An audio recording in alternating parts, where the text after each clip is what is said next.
بسم الله الرحمن الرحيم الحمد لله رب العالمين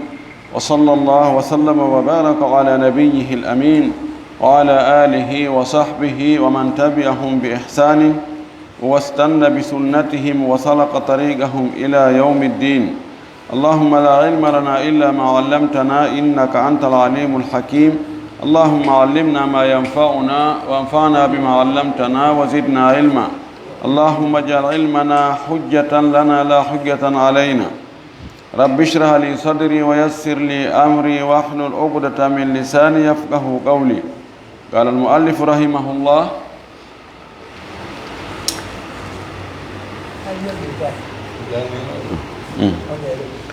قال المؤلف رحمه الله باب في النصيحة قال تعالى إنما المؤمنون إخوة وقال تعالى إخبارا عن نوح عليه السلام وأنصح لكم وعن هود عليه السلام وأنا لكم ناصح أمين يتي الله سبحانه وتعالى تدد ماوندو توودو سنيدو حندو يتede ينتوري وجول إن لا رمال محمد صلى الله عليه وسلم أومو ونولي أميدن سبو يرميد يجول صحابة بنفو وجول إهوري كلا جوكو دينك بجوكونوكا الله تهورك دين جوكونين اللهم آمين دمو غانغال دو هاندي كانغال واتي دمو غال نوغاي ديدابال كو باب في النصيحة دمو غال في لاب الريد لاب ونيرال النصيحة النصح في اللغة هو أو هي الخلوص الخالص من نصح العسل إذا صفى وأما في الاصطلاح هو بذل النصح للغير معناه أن الشخص يحب لأخيه الخير ويدعوه إليه ويرغبه فيه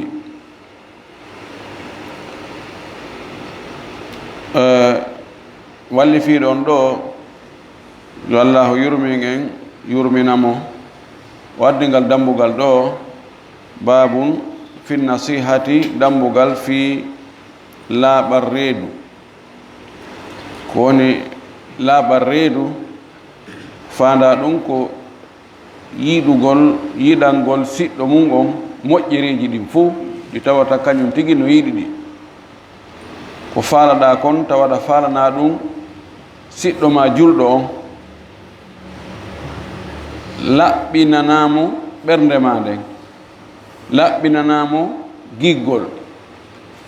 laɓɓinanamo feere taw ko fewjantamo kon koko laaɓi koko nafatamo koko an waɗata kon an tigi laɓɓinanamo giggol ngol tawa wona yiɗirgol mo fi intérêt nafoore ko wonɗa heɓude juuɗe makko kon tawɗa yiɗanmo moƴƴereji ɗin fof hiɗa nodda mo e moƴƴereji ɗin hiɗa rerɗina moƴƴereji ɗin yeeso makko ɗa eto fiino o moƴƴira fiino waɗira ko moƴƴi ko ɗum woni ko fanda annasiha enen ɗen wiye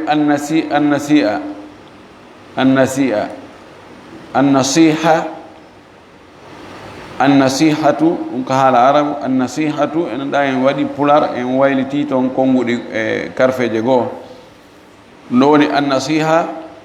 laaɓangol neɗɗo reedu ɗum ɗo ko e nder diina kan tigi jeeya sabu neɗɗo wona o yiɗan hoore makko moƴƴere nden tun ko goonga neɗɗo o yiɗanayi hoore makko moƴƴere o añana hoore makko boneji ɗi fof e tanaji ɗi neɗɗo dogay tana o ɓattoto moƴƴere kono ko yo eto tawa yimɓe ɗimmo e makko ɓen kadi ɓe heɓay ɗum ɓe heɓay moƴƴere ɓe daɗa e boneji ɗin o addi no o wowiri noon ayeje tindinayi ɗe wonde neɗɗo julɓe ɓen ɓe fof ko ɓe hunde wotere hiɓe hani laaɓodirde hiɓe hani weldude hiɓe hani laaɓidirande reedu hiɓe hani wallodirde e hoore ko moƴƴi kon o wi allahu subahanahu wa taala o daali innama almuminuna ihwatun fa aslihu bayna akhawaykum wattagu llaha laallakum turhamun andu julɓe ɓen ko ɓe woni wo ko ɓe siɓɓe innama ko adatu hasrin wigol hunde pet julɓe ɓen hay hunde ɓe wona sina ko ɓe nene goto baba goto ko ɓe siɓɓe ɓay noon ko ɓe siɓɓe allah subahana taala wi moƴƴine siɗɗankagal ngal hakkude mo moƴƴine siɗɗankagal ngal yimɓe no wona siɓɓe si ɓe moƴƴinali siɗɗankagal ngal hakkude maɓɓe tawa mo yiiɓe o sikkata ko ɓe siɓɓe so anda ene kono wondi hakkude kaari e kaari ɓen hakkude maɓɓe juuraka ina han darale ɓen koɓe siɓɓe ɓen koɓe baba goto yo awa ɗum annaki ko ɗum waɗi fa aslihu moƴƴine bayna akhawaykum hakkude siɗɗankagal molngal koko moƴƴinte wa qala taala allahu towɗo on kadi o daali ihbaran ka humputugol an nuhin fi annabi nuhu alayhi salam annabi nuhu allah fellitiɗo konnguri ɗi o wowlanno yimɓe makko ɓen o wino yimɓe makko ɓen wa ansahu lakum miɗo laaɓana o reedu ɓay o waajike ɓe o wi rewe allah gooto ma alimta lakum min ilahin gayru o wi mi andana on allah goɗɗo goo si wona on gooto rewemo ɗoftemo fattagu llaha wa atiun hule allah ɗoftoɗon mimin wa ansahu lakum miɗo laaɓana on reedu wa ala min allahi ma la taalamuna miɗo andi ka allah noon ko on anda wa ansahu lakum miɗo laaɓana on reedu komi wonon e waajade ko komi wonon e noddugol e mum ko koko moƴƴi koko nafata on miɗo laaɓana on reedu miɗo yiɗani on komi yiɗani hoore an kon ɗum ɗo holli wonde julɗo on ko yo noddu julɓe ɗimmoɓe makko ɓen e waɗgol ko moƴƴi o laaɓana ɓe reedu wan hud alayhi salam allah humpiti kadi huudu kadi ko honno o yeytino yimɓe makko ɓen o winoɓe kan ɓay o yewti o noddiɓe yo ɓe rew allah wi ma alimtu lakum min ilahin gayru fattagu llaha wa atiun mi andana on allah goɗɗo goo si wona o allahjo taguɗo on hule allah ɗoftoɗon mi o wi wa ana lakum nasihun amin min komi laaɓanɗo o reedu komi hoolaɗo kadi komone wolde ko ko e hoore hoolare mi woni komi hoolaɗo halfina ngal nelal miɗo laaɓana o reedu hule allah ɗoftoɗon mi ɗi annabaɓe ɓen ɗum ɗo ɓeɗo ko nulaɓe annabaɓe ɓe yewtike ɗum yimɓe maɓɓe ɓen ɗum ɗo holli wonde julɗo on no wiruɗen noon ko yo noddu julɓe ɗimmoɓe makko ɓen e waɗugol ko moƴƴi waɗugol ko moƴƴigol hoore mum on ko hulgol allah ɗofto allah rewa allah wa amma al ahadith amma hadisaji tindinayɗi wonde yo julɓe ɓen yo laaɓodira reedu hiɗi ɗuuɗi o addi o hadis ɗo arano on ɗo ko kanko watti hadisaji 181 mbi deftere nde fuɗɗa janngede o wi an abi ruqayyata tamimin ibne ausini dari ene tamimuni dari ko noon o andira tamim addari ittama e oɗo abu ruqayya tamim ibne aus addari radiyallahu anhu anna nabiya sallallahu alayhi wa sallam qal addinu annasihatu tamimuni dari o filli e nelaɗo wonde nelaɗo maki sallallahu alaihi wa sallam addinu diina kan annasihatu ko laaɓal reedu ari e riwayaji go innama dinu annasihatu andu dina ko woni wo ko laaɓal reedu ko woni dina ko laaɓal reedu ɓulna liman sahabaɓe inni enene laaɗo ko homɓe noon laaɓante reedu ɓay sinama laaɓal reedu hato jini e laaɓuɗo on e laaɓanaɗo on mana mum waajotoɗo on e waajeteɗo on noddo e noddeteɗo meni ko homɓe no ɓaydina ka jaa ko laaɓodira reedu ko homɓe noon men laaɓante reedu ga alan laaɗo maaki ko homɓe laaɓanton reedu lillahi ko allah wali kitabihi e deftere allah nden wali rasulihi e nelaaɗo allah on wali a'immatil muslimina e hooreɓe julɓe ɓen wa ammatihim e dendanalngal julɓe ɓen ko ɓeeɗo laaɓante reedu allahu on deftere makko nden nulaaɗo makko on ardiɓe julɓe ɓen e julɓen fuu ɓeeɗo jowo ɓeeɗo jowo mo ɓe no laaɓirante reedu noon ko feere laaɓal ngol allah reedu wona ya waajo allah noddamo yo waɗu ko moƴƴi ka laaɓal ngol allah reedu ko jonnutugol mo haqqeji makko ɗi haqqe makko wonɗo e hoore men on ko yen rewmo kanko tun hara en shirkananimo few rewgol allah laɓɓina dewal ngal hula allah ɗofto allah yiɗa allah mawnina allah teddina fi makko jaɓa yamiroje makko ɗen acca ko haɗi kon waɗa ko welatamo kon hoɗa ka o yamiri ɗon woɗo ka o haɗi kon haray on tigi o laaɓani allah reedu ɗum woni laaɓal ngol allah reedu deftere makko nden noon ɗum ko nde alqur'ana ko honno laaɓiranten alqur'ana on reedu ko gomɗingol tawa wonde nde nande tagade ko daalol allah gomɗinande hoolonde ko woni ndetten kon fopp ko goonga nde ɗuytaaki no nde cipporno noon hay harfeere wotere gomɗina ɗum hoolo ɗum ko allah cippini nde ko allah fawti kadi aynugol nde reena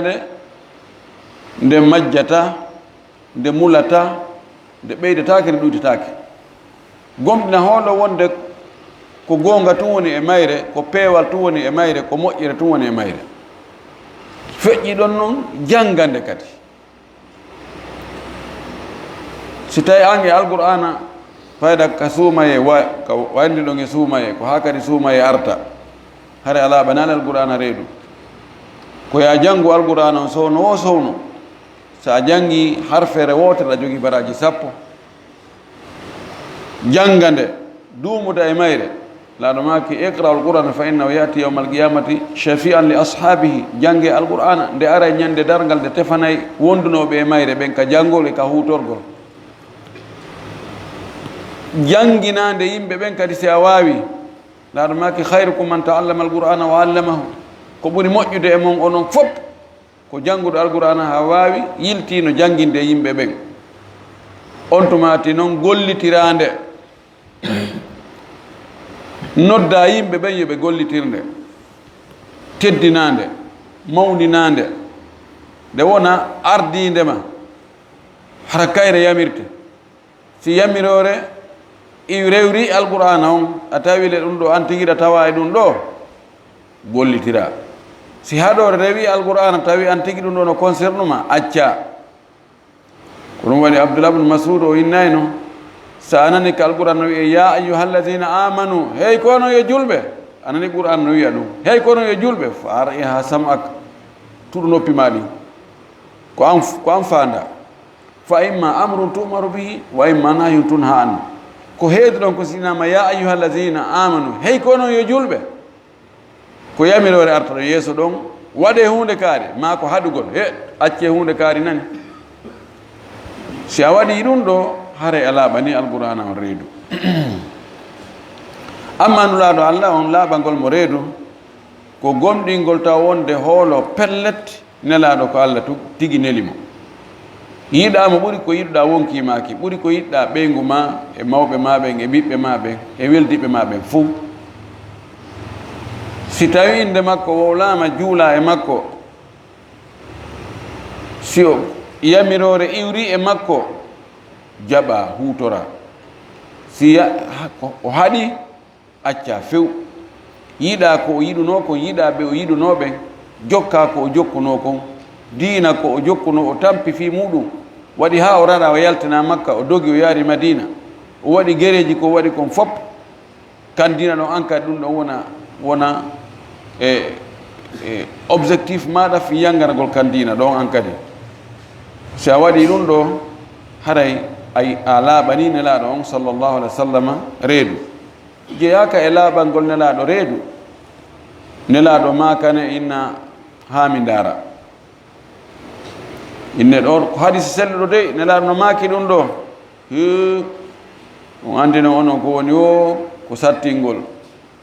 sattini ha feƴƴiti na nelaɗo maaki ko nelaɗo maaki kono andi ko be on tigi waɗa nahiya be kaafinen be ndaare no ɗumannora be ɓay on tigi na yo yeddu bolon da o wona yeddu bolon da o kono konti yeddu nelaɗo ɗum no na probléme ɗum no na laaɓangol nelaɗo reedu noon anda ko ni tigi nelaɗo rewirno Allah laaɓanima pos ko ina mane ɗo ɓaynano men tawri mawɓen haray welanamen fii a laaɓana nelaɗo reedu laaɓangomo reedu ngol ko ya ɗoftomo ko ya ñentimmo ko ya ñembumo ko yewete diina kon fop diina ka Allah yiɗi kanko ko nelaɗo wanno kon wallahi ko nelaɗo waɗano kon e diina ko sama kala amma ardiɓe julɓe ɓen ko honno laaɓinantaɓe reedu ardiɓe julɓe ɓen ko ɗiɗo ko ardiɓe julɓe ɓen ka diina ɗum ko karamakoɓe ɓen almamiɓe ɓen jannguɓe faami diina ɓen e ardiɓe julɓe ɓen ka laamateri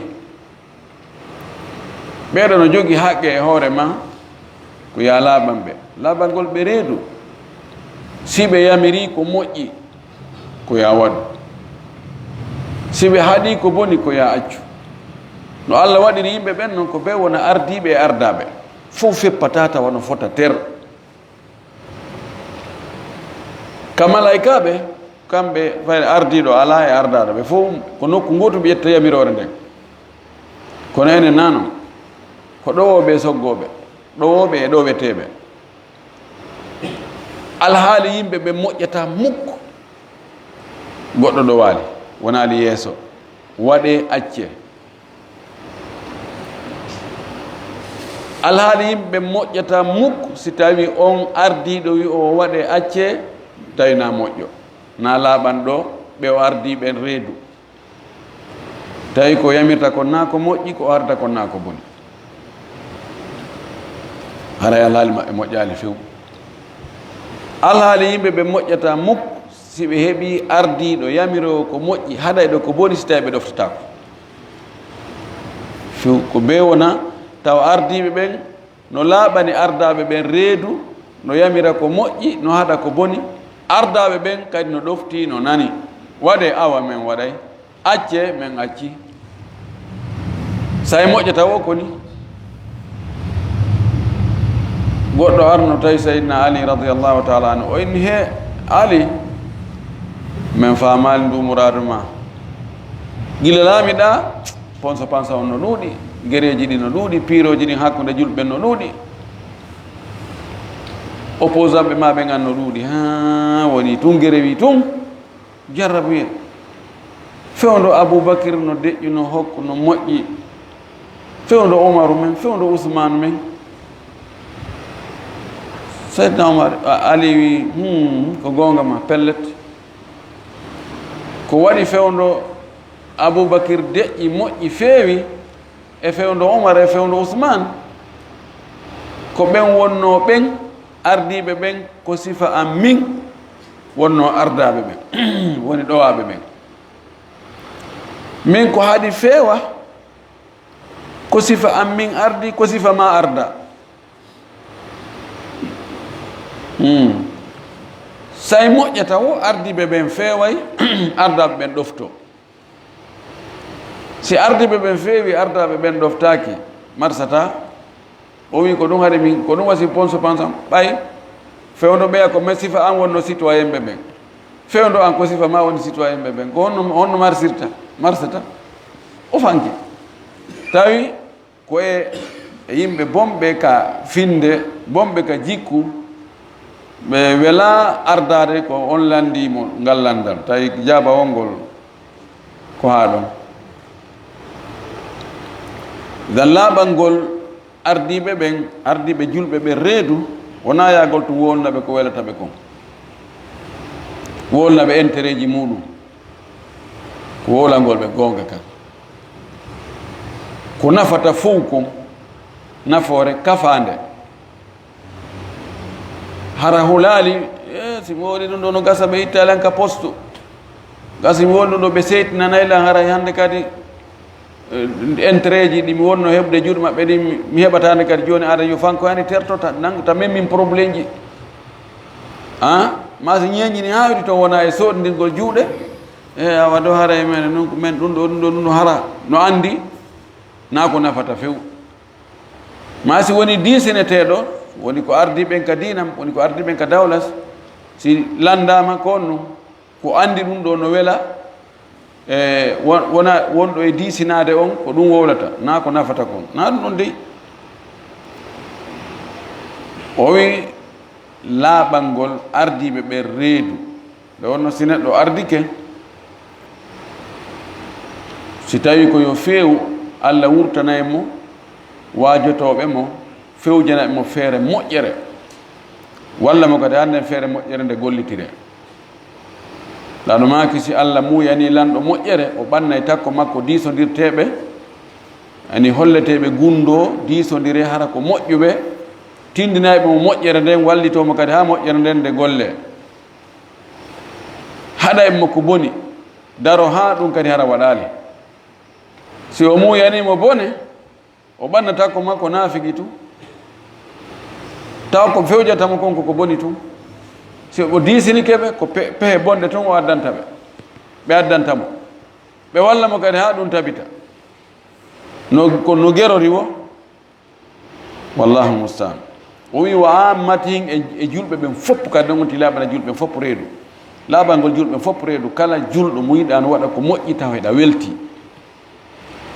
ka nder wonkima ya welti ko oɗo julɗo feewi kon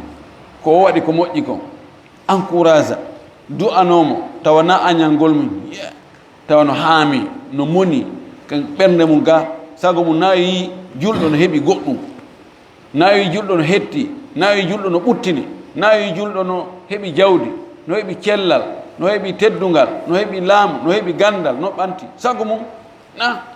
no suuri tun no aya fintori ndi finto soppi anon julɓe fof sa yi kadi julɗo no waɗa bone o nawi a jalina wala o yiya accuɗo ngo jokka tawi hunde kadi waɗi o ara lanni fi makko ko ɗon gasata haronti no welti o sa yi julɗo no waɗa ko boni yo taw haraɗa maapiɗa aani sago ma nayi ɗum waɗu laaɓanamo reedu ɓeɗa ko marɗa feere bon so jaɓi awa so jaɓani torɗa Allah yo Allah fewnumo rawahu muslim ko finni o hadis ɗo ko imam muslim hadis ɗimmon ɗo kanko watti temedere capanɗe jeetati e ɗiɗi an jabir ibn abdillah ittama jabir ibn abdillah radiallahu taala anhu qala o maaki qala rasulullahi qala o maaki bayatu rasulallahi sallllahu alayhi wa sallam ala iqami salati wa itai zakati wa nushi li kulli muslimin muttafaqun alayh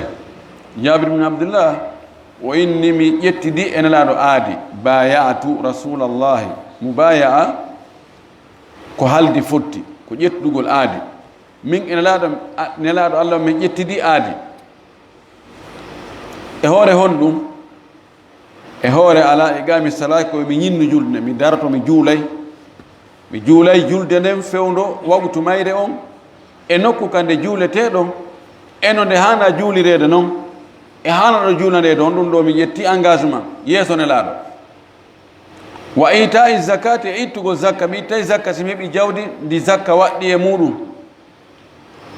wan nushi li kulli muslimin e wonde mi laaɓanay kala julɗo mi laaɓanay mo riidu mi moƴƴo e makko ɓeyde komi mari feere kono no wiruɗen noon o wi min e ndara ko ɗum mi ƴetti engagement yeeso nelaaɗo no wayi eni mubaya wona joni si lanɗo noomi goɗɗo e poste on anndi o aray o wonda yeeso lanɗo wonde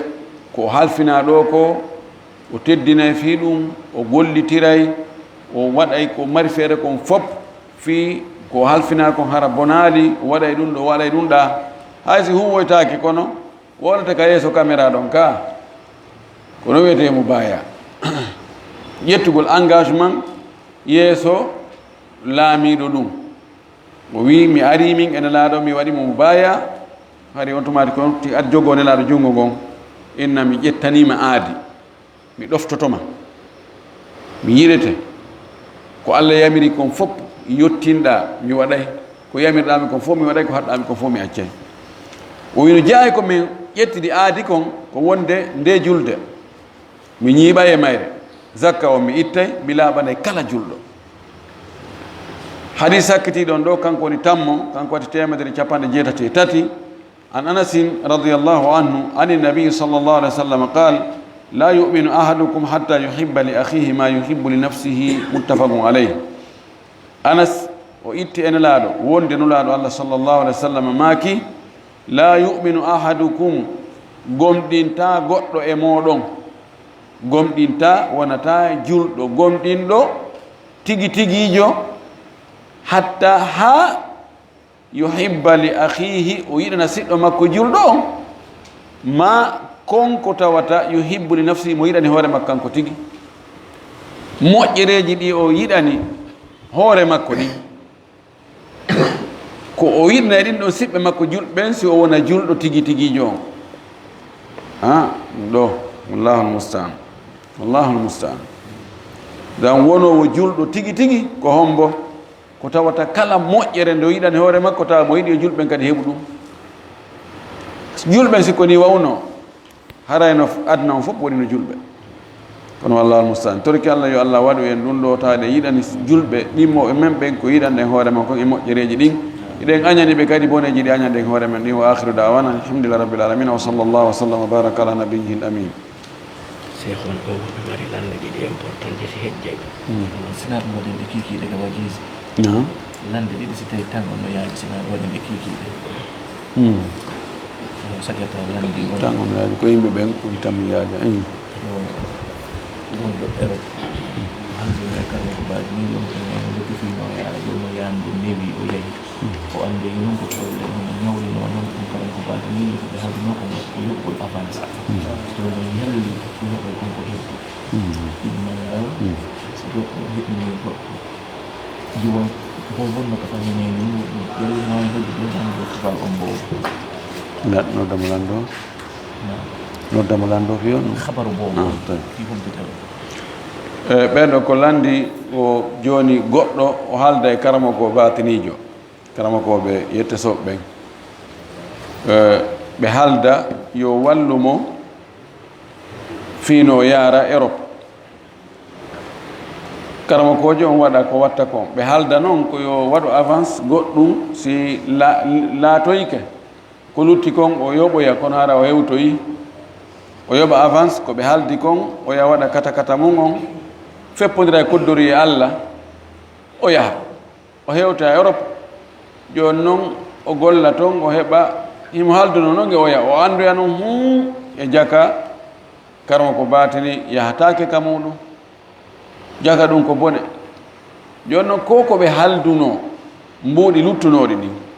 o yoɓay ɗi ka ɗin ɗon konno ɗum woni landal ngal ɗin ɗon mbuuɗi na yo yoɓuɗi few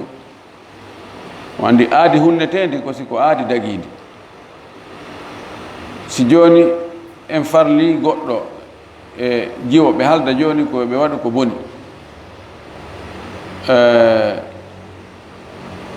o jonna jiwo on mbuuɗi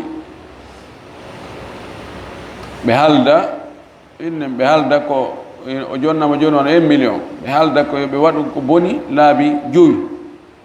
ɓe waɗa nde wotere ɓe haalda kala o janngo e faɗɗi janngo e faɗɗi janngo e jiwo ngar ɓe waɗa ɓe jokka ɗo fiyo ɓe hunno aadi ndin ɓe timmina ɓay o yoɓi fii mum yalli no sella ka jiwo ngaroya ɓe hunna ndin aadi si jiwo anndi jooni he enede jaka waggol sina no harmi yeyitagol no harmi jooni o inna jooni ɓay o ƴetti mbuuɗi oɗo ɗin jooni ko yo aro hunna aadi ndin o woye aadi hunneteen ndin ko aadi dagiini ndin idan ɗo ko yo toro Allah yo Allah yaafo mo kanko ko o waɗi kon o torano Allah o karamo ko batiniijo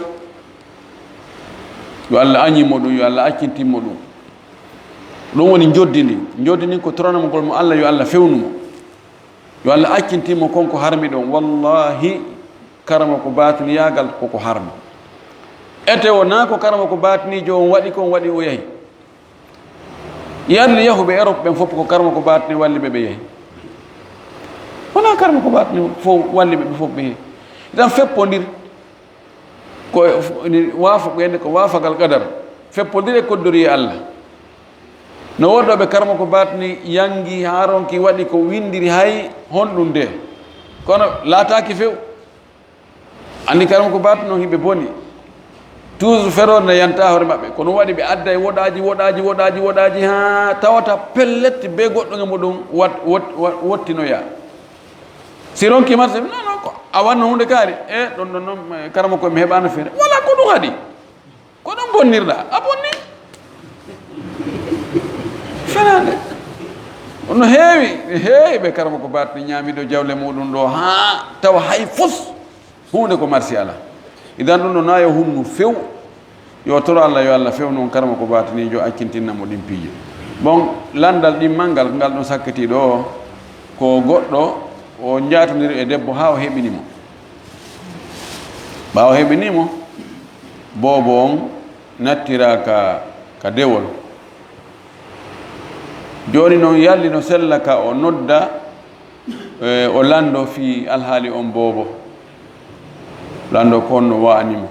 simo wuuri simo selli si o nawna si tawi mo heɓude ko o ñaama si tawa on ɗon bobo wona ɓiɗɗo makko kanko gorko on fattu ko ɓiɗɗo nene mum tu e jeeɓe nene mum ko waɗata ha ɓiɗɗo on jonnite gorko on ko si dewgal humama hakkude maɓɓe aɗo ɓiɗɗo on heɓade sina ɗum haray waywa mummunte si tawi ka fotta ɗon ko ɗon haaju hunti no waywa mummunteji ɗin andi mummunteji ɗin ɗi foti dewgal humatake hakkude majji ga joni noon si kalaldi ndin ƴawi e hoore e reye nge bobo tiw jibinama ɗon o rimama ko on mbo jeeyi kum ko jongari ndin ka ko jon reye nge jon reye ngen ka goɗɗo ata ena ngaari andinno wondinno ga ñale monge joni haray ɓikkun kun komin hendoto yimɓe ɓen kadi si waɗiri hoore men no mummunteji ɗin waɗiri ko taxis ko noon way on ɗon ɓiɗɗo wongol e noddugol lanɗo taban banu adama fof koyo teddina koko teddi on ɓiɗɗo ko hanaɗo ne'ede wona hanaɗo haykede ko hanaɗo janginede ko hanaɗo toppitede hata o wawoy kankadi no nene makko wayno kono ko homɓe watta ɗum ko dewol ngol o noddugo lanndo ka neɗɗankagal nafus kono noon ka ɓiɗɗo yaagal non dagaki wota o tefu ɗon ha awa ɓen ha dara ɗo mo jokki ɓen makko en nde no noddude lanndo fi makko ɓen makko en aynen ɓe naɓiray wonde ko kanko woni ɓen makko si tawi ko on ngol laawol ɗon ko konti joni ko ɓiɗɗo makko ɗum noon hara dagaki ka o lanndo